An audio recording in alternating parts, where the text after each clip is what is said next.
I don't feel like this is a job. And I know probably Christine or Arnold are going to see this and they'll be like, well, we won't pay him anymore. I still want to be at work.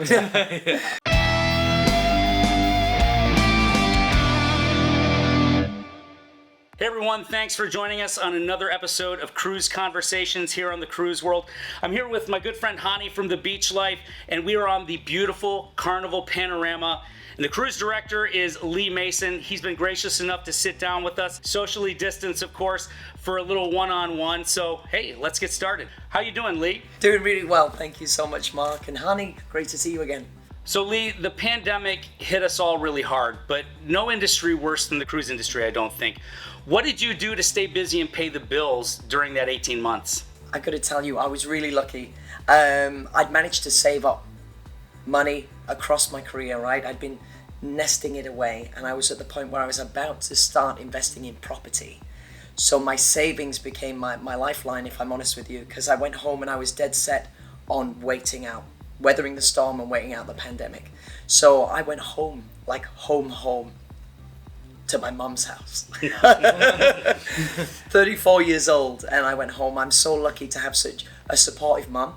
Yep. Who had room for me. So I went home and I was waiting it out. It was only going to be 3 months. What was 3 months? I could take a 3-month vacation, and then it was 4 months, and then it was 5 months, and I was starting to sweat a little bit.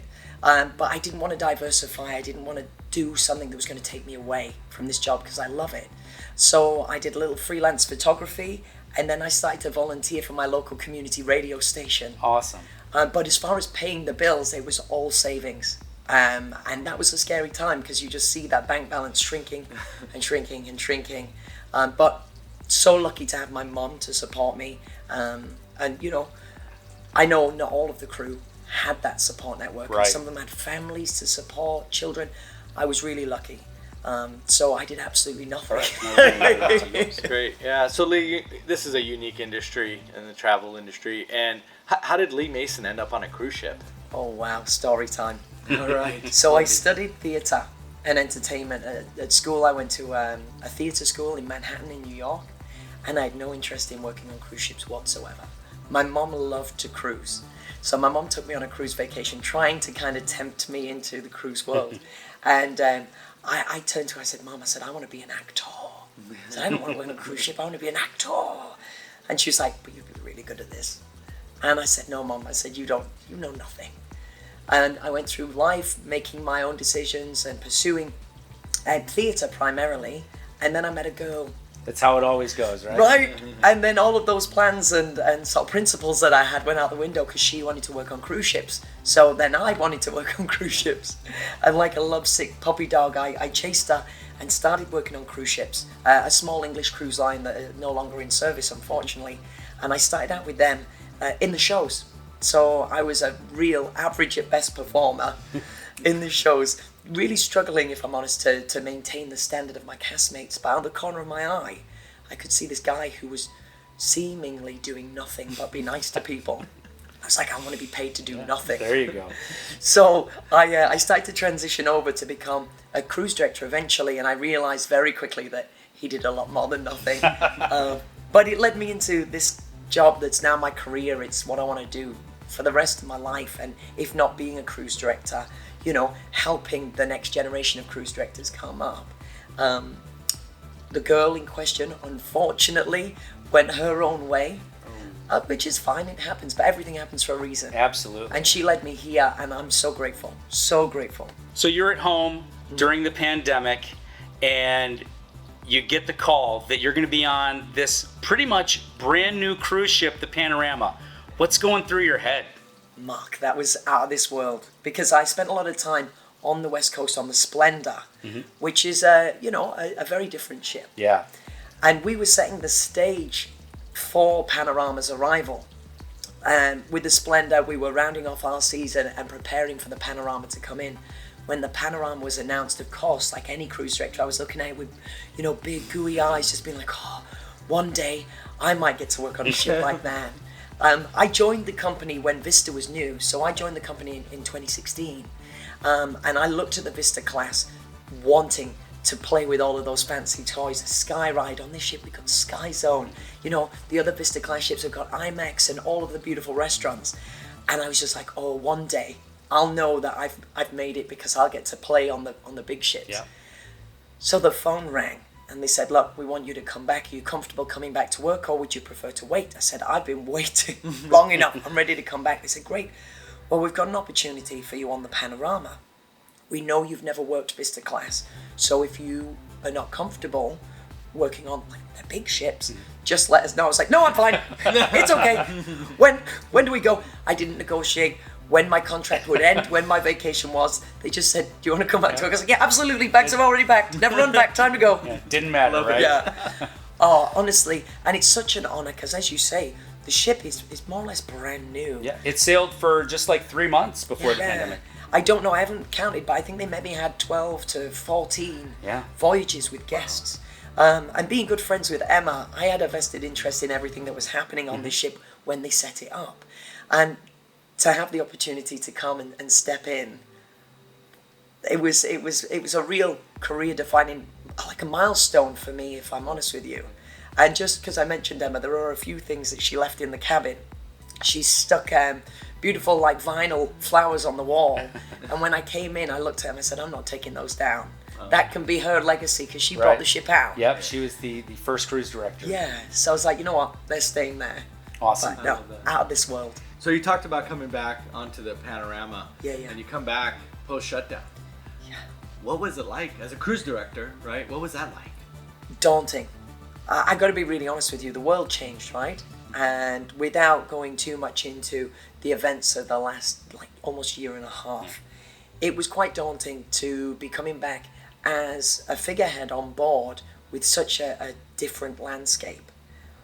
Would I be safe? Would the crew be safe? Would our guests be safe?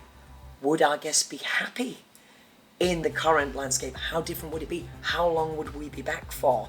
There were so many unknown questions. But one thing I knew is that I just had to come back. Like, I'll never forget my first cruise with my mom. My mom came to watch me. It was on the Carnival Spirit in Australia. And I finished the Welcome Aboard show and she was sat in like the third row in the center on the same level as the stage. And I came off to go do Rock the Promenade, the event that we used to do after the Welcome Aboard show. And she just grabbed me, squeezed my arm and she said, you found your calling. From that moment, I was like, this is it. This is my job. This is my career. This is my path. So I just knew I had to get back to sea. And when the phone rang, I was thrilled. And of course, accepted like immediately, yes. But then when the reality crept in of like packing my bags, going to the airport, I was like, oh boy, this is happening. How's it going to be? There was so much unknown that it was a little daunting. And I think guests cruising with us for the first time since the shutdown probably have a similar journey. Yeah. And I have to remember that every single cruise back right now is somebody's first cruise back. Yep. It's the first one back. And that's why we're constantly saying, we are back. We started the sail away party and I make a little speech saying, you know, we've been going for 49 years and every day has led us to being able to say these three words. We are back. And it's so important to remember, but also to be sensitive to those apprehensions that maybe people have. And I hope you felt in being back that we are safe. Yeah. Yeah, absolutely. One of the great feelings for me, my wife and I were on the July 3rd Vista sailing. And as soon as we walked on board, there's Christine Duffy. And I put my arm around her and at that time we took the masks off. Yeah. And she yelled right next to me there, we are back. And I've got that on video and it was an amazing moment. Yeah. And I actually watched the video, I think it was one of your videos, with Kindle. Yep.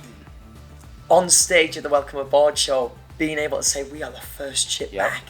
And even just as a colleague sat watching online, I got butterflies. I had an adrenaline rush just imagining being, because I know what it's like to be stood on the stage and to look out, but to feel that sense of relief and excitement all at the same time. Yeah. And when the horns blew on that, my wife had tears. You wouldn't believe how many people had tears. Yeah. And she's like, I didn't think that was going to happen. It just happened. Yeah. You know. It's such a special thing that we're a part of, whether we're guests, whether we're crew, and everything that has happened, I think, has made us realize how much we do value this and the connection that we share It's really special. It really, really is. It's clear that you love what you do and you have this energy about you that is just perfect for this job as a cruise director.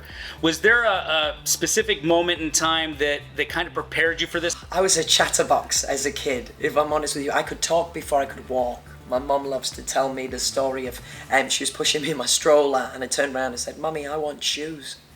And she's like, "You need to learn to walk before you can have shoes." But she could have this like rational conversation with me as a child. And it wasn't that I was really delayed in learning how to walk, but I could talk from a really, really early age. And then growing up with my mum and my nana. My nana's an incredibly social lady. So she'd always have friends coming round. And I'd just be amongst their conversations, talking to people of, a generation beyond, like my mum's generation, and just connecting with people. And it's always been something that I've done naturally. I was the head boy at my school, which in England we have prefects, and then every year the top class have a head boy and a head girl, who are like ambassadors for the school. So if there's ever anyone that comes in, a dignitary or I don't know, for an inspection, we would be the representatives that would show these people around the school. That's who I was. I was in the Boy Scouts. I was a patrol leader. And I think there's all these little foundation blocks of leadership and almost ambassadorship that kind of set the stage. Then coupled with my love of theatrics and performing and, just being in the spotlight, they kind of married up. So, like I said, when I started on ships, I was in the shows, wanting to be a performer, struggling. And I'll be honest with you, I'm not being self-deprecating, average at best. Yeah, well, I saw you dancing yesterday. You weren't much better than me. No, exactly. No. But you're pretty good, so I'll take a compliment. I don't know about that. But yeah, and it was work for me. I was really putting in the work, trying to maintain a standard, particularly vocally. But there are skills that I have in my toolbox that are just so natural, that are engaging people, talking with people. It shows. Well, thank you. Thank you so much. And I don't feel like this is a job. And I know probably Christine or Arnold are going to see this and they'll be like, "Well, we won't pay him anymore." I still want to be at work. But honestly, it doesn't feel like work. Because I just love it. And that's what they always say. If you can find something that you love doing every day, you'll never have to work a day in your life.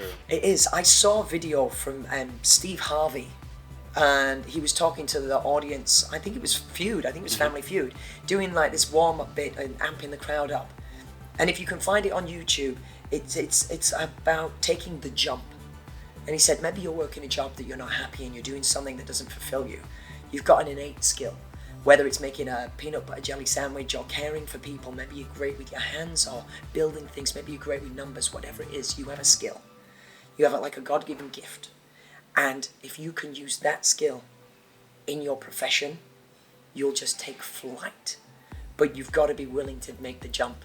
Take the risk, because sometimes we fall into jobs that we feel like we have to do. We're obligated to earn money in this society, right? We need money to pay the bills. They say money can't buy happiness, but it facilitates happiness or freedoms, right?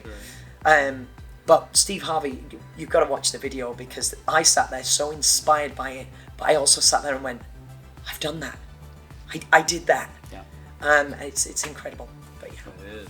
So how long have you been working with Carnival, and how many actual ships have you worked on? I've been working for Carnival coming up to 5 years. I think it's in a week or 2 weeks. I celebrate my 5th year carniversary. Carniversary. Yes. I like that. And I have worked on 10 ships, I believe. Oh wow. So I started out, let's do the list. And Sure. you can tell me if you sailed them. I sailed on the Carnival Valor. Yep. That was my first ship. And then I went out to Australia on the Legend. Yep. Transferred to the Spirit. Took a vacation. Went back to the Legend, but in Alaska. I crossed paths in Alaska with the Miracle, and I should have just hopped over because they flew me from Canada down to Long Beach to join the Miracle for my next ship. Then I went to the Sunshine, the Breeze, the Dream, the Splendor, the Glory, and now the Carnival Panorama. So I have to ask, everybody's going to want to know, what of those ships, what is your favorite? Oh boy. Okay. I don't think I'm allowed to have a favorite for any reason, but I can tell you the ship that it carries the most fond memories and the most sentiment to me, and it's got to be the Carnival Splendor, because it's the ship that I found I started to get a little traction, and I started to be recognized for the efforts that I was putting in. The guests embraced me on the West Coast, and I feel like I landed when I joined the Splendor. It was also the first ship that I was assigned to be the core cruise director rather than the cover guy. You know, I'd been earning my stripes, paying my dues, and Splendor was my first permanent assignment as being like the returning cruise director. I'd take vacation, I'd go back. On top of that, I met my girlfriend there, so it has, special memories for that. It took a little convincing. I don't know why. It took a little convincing, but eventually she said yes. Well, I've had some like professional milestones as well on that ship. So for all of those reasons, that ship is very special to me. The biggest, the best, the newest ship I've ever worked on is this one. Right here. Right here, right now. So when you say my favorite ship, there's a lot of sort of facets to that question and that answer. So as far as like hardware goes, it's got to be the Panorama because she's fresh out of the box. As far as sentiment goes, it's the Splendor, and she is a beautiful Pepto-Bismol colored pink lady. That's a great answer. Thank you. So obviously on a cruise ship, the captain is the man, right? But Lee, let's face it, when all of these passengers go home and they're thinking about their vacation, you're the one that they're going to remember. So how does it feel to you to know that you hold such a place in this Carnival Corporation, and where do you see yourself in 5 years? That's huge, right? Captain Carlo actually said this cruise, and it is a sentiment that I do share. He says, you're probably going to forget the words that we've said, but you're going to remember the way that we made you feel. And that's a collective we as the crew. I'm on a pedestal and very lucky to be in my position that I get to speak to everybody, and I do get, subsequent attention from people. They want to stay in touch, be it, cruising repeat cruises or, on social media. And it's a little scary at times because you've got to think about more than just being a person, right? Being almost like a micro ambassador. I'm no John Heald, but there's a little part of that ambassadorship there. And that's a huge honor. For me, the special part about vacation is making memories. Some of my lifelong memories that I treasure with my mum, they come from vacation. Silly things like times at restaurants. My mum took me to a fish restaurant and expected to order something other than fish. And we laugh about it to this day. I was a young boy and wanted to dye my hair like black blue, like Elvis Presley black blue. So my mum dyed my hair and my head, most of my face. And I spent the vacation looking more like I should have been in The Crow than what I wanted to look like. We went swimming with the dolphins, and that was just such an incredible experience. And because I treasure memories from my vacation, to be able to be a part of that experience for our guests, and to know even on a tiny little insignificant level that I've been a part of that's my honor, that's my privilege really, as opposed to the guests remembering me specifically. I just want them to remember what they've done, and if I'm included in those memories, I'm the lucky one there, right? Yeah. Very nice. And 5 years time, this is a big one, right? And I'll be honest with you, very recently I stood at a crossroad with the company because they've just released some fancy senior positions where they were opening up to the cruise directors the opportunity to become a senior cruise director, which would be responsible for training and development of the next generation of cruise directors, and working more as a liaison between the Miami head office and the people on board. And that is a job that I would love to do one day. I aspire to teach and develop and nurture new talent.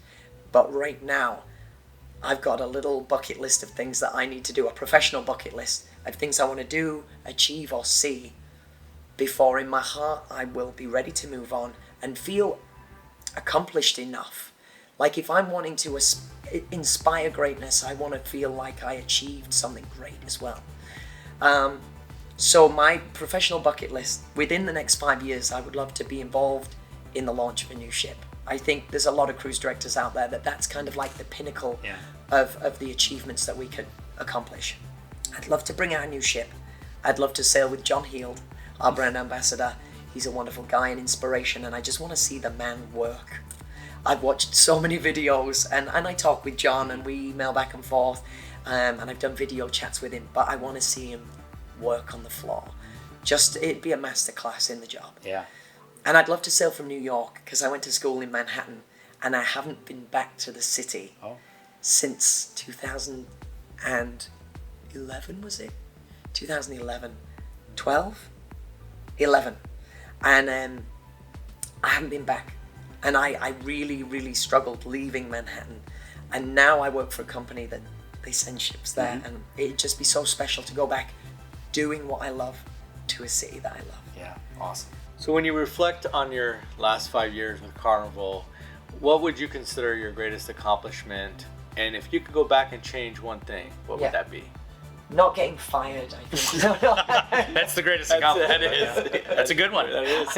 It's Right, helped. of course. There's been a few, Hani, and on the Carnival Splendor, it's not my accomplishment, it was a collective accomplishment, but we managed to raise $40,000 for St. Jude Children's Research Hospital in one cruise. Wow. It was a journeys cruise to Hawaii, and the stars just aligned, and I can't take any credit for it, right? But I was honoured enough to be the cruise director to lead the fundraising push. And Monroe Moore was the entertainment director, and he really supported me through that. The Fun Squad, of course, facilitated a lot of that fundraising as well. We had a ballroom couple, and the spa, lots of people donated kind of prizes to an auction that we did. And I just threw it out there. I said, look, if we can raise, I think the record at that time was about $14,000. I said, if we can beat $14,000, I'll shave my head. And those guests came through. They really came through. Good. And we raised, it was just over $40,000. That's amazing. One cruise, which was incredible. And I think the record still stands. And I look forward to the day that it's broken. Yeah. I'd love to break it myself. But I look forward to the day that that's broken. And that has to be one of the biggest achievements.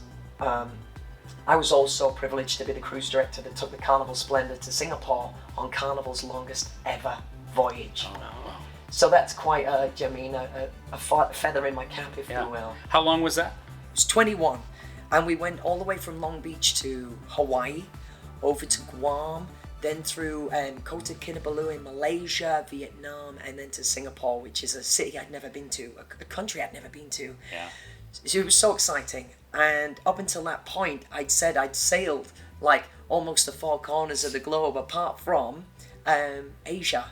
And I got to check that off, which was so cool. And the ship went into dry dock, and I did my own solo tour around Japan. And I went with some of the cast members to Thailand. That's where I managed to get a girlfriend properly. Awesome. Yeah. So is there anything that you would change in those last 5 years? If I'm honest with you, absolutely nothing. And I know it's kind of like a get out of jail free answer, but I've loved every single moment, every experience that I've had. And I feel so lucky to be able to do what I do. I wouldn't want to change anything for the world. Brilliant. So Lee, when you and I first met on October 2nd, my first cruise with you, and I just came up just to tell you, hey, listen, I want to donate some money to St. Jude's. I don't want to interrupt the group for St. Jude process. Is there a way you can squeeze me in there? And we just shared a moment just discussing it. And I explained to you, I have a personal reason where we had a scare with our youngest daughter. What does it mean to you? Do you have any personal connections? Tell me about what groups or just St. Jude in general means to you. I have to be honest with you, when I started working for Carnival, I didn't truly know what St. Jude truly was. It was explained to me that we support this charity organisation, and I will shamelessly say, at the beginning I was going through the motions, and not that it was hollow, because I think charities are important, but I was doing my job. And then in 2018, we had a conference where the company actually, they hosted the conference at St. Jude, and I got to visit the hospital. I got to meet the families, the volunteers, the doctors, and I was so inspired by everything that was being done there. And I was a little apprehensive, because when you think of a children's hospital, you think of sick kids, right? And no one wants to see sick children. And I thought it was going to be a sad place, and it's actually not. It's a place of such incredible hope. And that stoked a fire inside me, really, to get behind the event.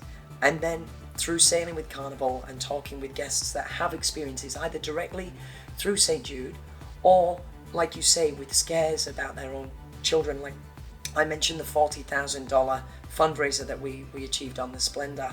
I had a lady come up to me on the gangway the next day because we were stopping at Ensenada, and I shaved my head. Oh, it was the day off, and I'd shaved my head, and we were letting the guests off actually after the event. So I was down there thanking everyone and saying goodbye, and this lady just came over to me with a cell phone, and she just held it out, and she couldn't speak, and it was a little baby covered in wires, obviously sick, and she just looked at me and she said, "Thank you." That's it. That's it. And there's so many people out there that their lives have been touched by cancer or any other sort of pediatric illness or disease. And to be able to use this platform, like you said, Mark, you know, being an influential part of people's vacation. If I can do something good with that, that's it. Yeah. That's awesome. Wow, that is, yeah. Oh. Thank you for sharing that. It's okay. No, that was, All right, Lee, now that we got that out of the way, this is the part of the show that we like to give you some rapid fire, off the wall questions, and we call this one the hot seat.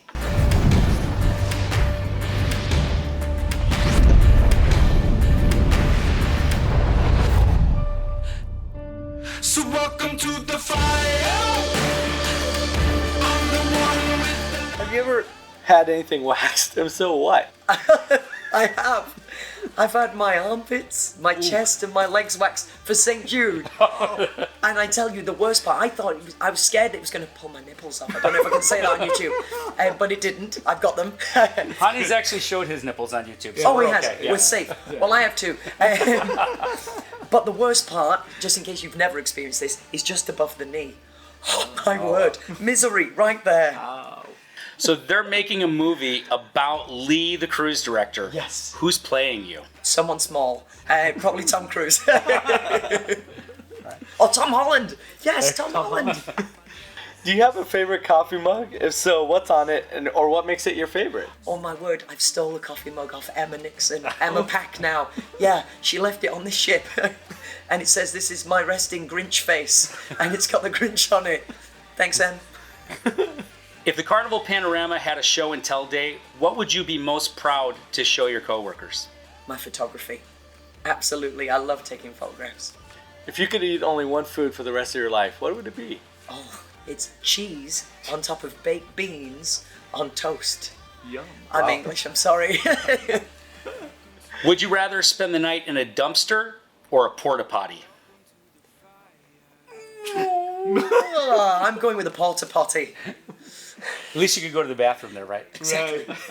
Would you rather have your most embarrassing photos posted on Facebook or accidentally fall in public and the video go viral? I fell in public, and unfortunately the video didn't go viral. Carnival legend, I was trying to step up onto the stage foolishly, should have used the stairs, and slipped backwards. And I bounced up as fast as I'd hit the deck and asked who had the video, and no one came forward.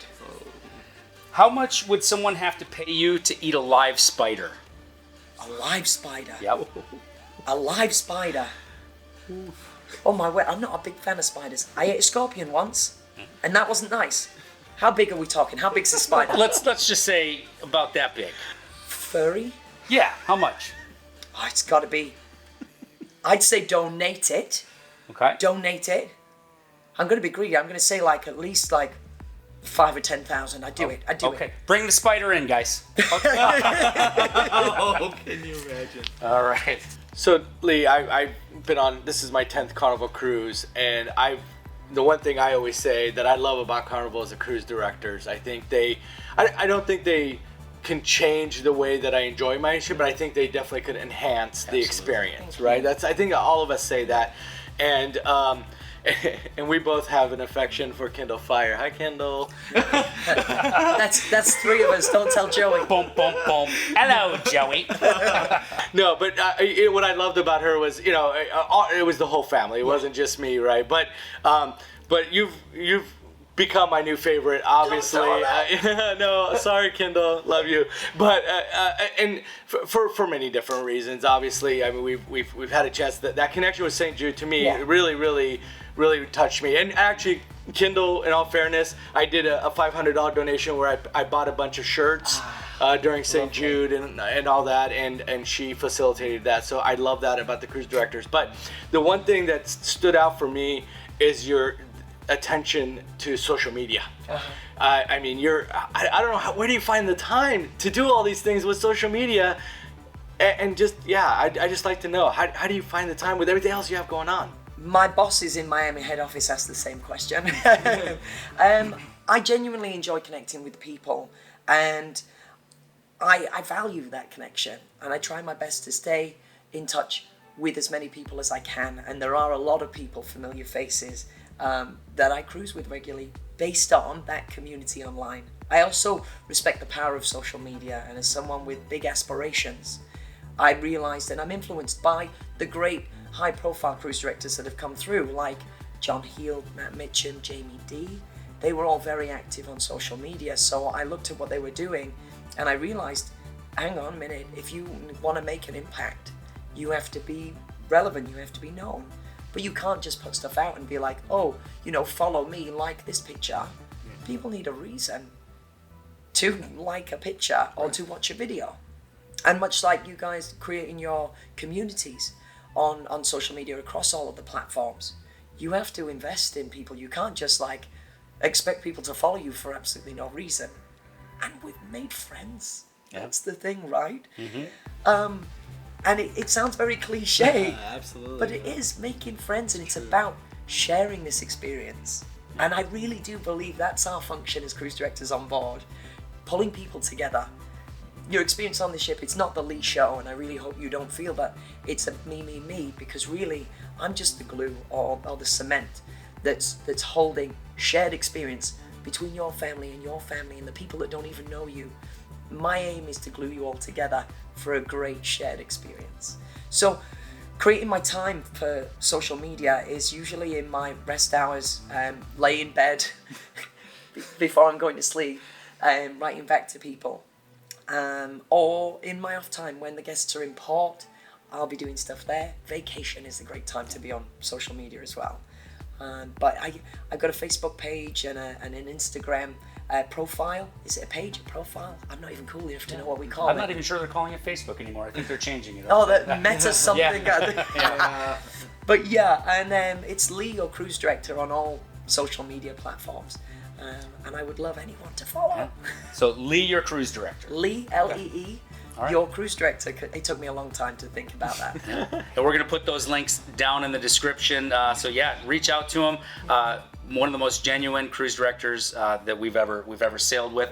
And if you haven't had a chance to sail with Lee yet, you got to get on the Panorama. It's a great staff, a great ship. Yes, so proud of him. So proud of him. Yeah, the fun squad's amazing. Lee, thanks so much for taking some of your personal time to sit down with us. It's been amazing. It was a great conversation. Yeah. And again, like I just said, we are enjoying this cruise. It's amazing. I'm glad. And if I can add on the end of your video, what an honor it is to sit down with you guys and to have you sailing with us, because I don't just put stuff on social media, I watch your stuff as well. Yeah, I appreciate that. So many of you from the cruising community, and I love it. So keep doing what you do, and thank you for your time as well. All right, thank you. Hey guys, make sure you hit that like button and subscribe with the notification bell on. We are the Cruise World. Hani is the Beach Life. Remember, life is short and cruising is fun.